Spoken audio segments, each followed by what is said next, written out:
Dabo says the quarterback situation, he thought Tucker showed a lot more promise today, or did a little bit better today than maybe he did last week. You saw something? Oh, yeah, correct. He was able to connect on some throws. He got us in some good situations. So you're starting to see that he has a little bit more command. Even though we've still been adding a few things, he seems like he's got pretty good control. And receivers made some plays for him, so he did have a better day than last week. A lot better day from Nick, too, as far as game management? Correct, yeah. He managed the game a lot better. We'd like to see him make a little bit more plays with his legs. Obviously, he just got to continue to grow and get better in that area, but he did have a much better day managing the system. Coach said overall the defense was really more of the shining point of the day. The offense, right. You guys still had some things you got to work on. Right, we did. We did some good things. We put some drives together. We just got to finish. Obviously, our job is to score points and we move the ball, had some big plays, and then we get into the red zone and we didn't quite capitalize the way we're capable of capitalizing. And the big thing, it just comes back to offensive football. All of them got to be on the same page. But once you get that close, you got to be locked in. You can't have mental mistakes. And we had a couple of those that kind of stalled a couple of drives for us. Your view from the sideline on the offensive line. What did you see? How did they do overall? How did the younger guys do? Right. I thought they did a pretty good job. Obviously, we were more consistent in the running game. I thought this week, as opposed to last week. We had a couple of TFLs, but we weren't turning guys loose. They were targeted correct. And over the course of the drive, it just every play matters. So I think the young guys are making progress, and Coach flipped it up a little bit, so they had a chance to go against the first defense a little bit. And from where I was standing, it looked like they held their own. But still, we got a lot of work to do. How did Mitch do going up against Shaq? Well, it's a battle for him, but it's a good thing because he's getting battle tested early. When you have a chance to go against a caliber player like that every day in practice, it's going to make you better. And he'll win some, but right now Shaq's the veteran, so he's getting the best of him a little bit. But Mitch is not going to back down. He's going to continue to compete, and that's why he's going to be a great player for him. Would you say at this point, obviously, I guess you got to talk to Brandon, but would you say at this point that Tucker's just a little bit ahead of Kelly right now?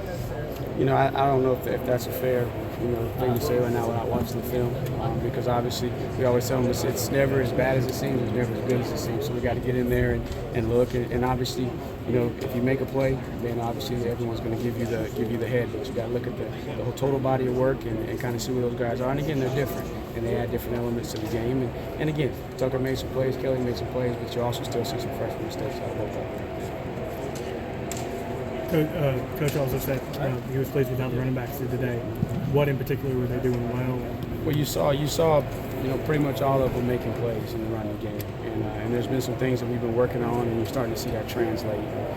And one thing that I challenge myself as the coach of that position is to get these guys to be able to be a greater impact in the running game, to be able to find those second level runs, and it doesn't have to be blocked perfectly. And you're starting to see those guys get a better feel. They're being more disciplined with their eyes, and they're able to find. Whereas in the past, they were running the track and might not be quite disciplined in a 2-yard gain instead of a 2-yard gain. Now you're seeing 4- and 5-yard gains, and it helps us offensively because we can stay ahead of the chains.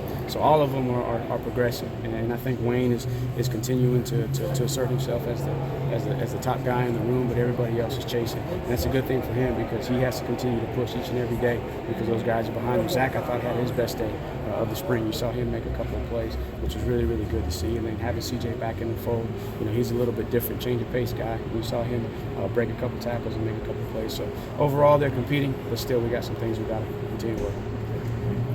How challenging is it going up against that defense, especially in a scrimmage setting? They seem to have a pretty good day today. Yeah, we got some youth, and youth shows up on days like this, but it's good for us because 2 years from now these guys are gonna be grown men. But it's frustrating at times.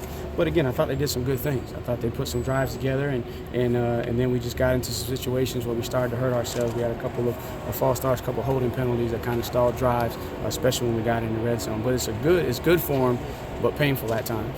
Is that kind of typical though this time of the year to have the timing issues, the false starts, and the bad snaps, things like that? I think you're going to have some of that in the spring. Especially with young guys. And again, the spring it just depends on how the injury bug hits too, because you got guys moving around and maybe playing out of position a little bit or trying to cross train and learn multiple positions. So they got a lot of things going on, and Brent does a great job with that defense and moving those guys around and stemming. And so the cadence starts, and then they got their assignment, they know what they're doing, and then all of a sudden you move guys right before the snap on a freshman. That's going to be kind of tough because in the way that we play and the things that we do, you got to be able to make adjustments and audibles in the middle of the cadence. So everybody's got to be on the same page, and that's the thing with offensive football. Is tough. Is one, are those freshmen ready to make those calls, and then two, when calls are made, is everything being relayed all the way to those guys? And so it's again some growing pains, but they're going to be just fine. Thanks, Coach.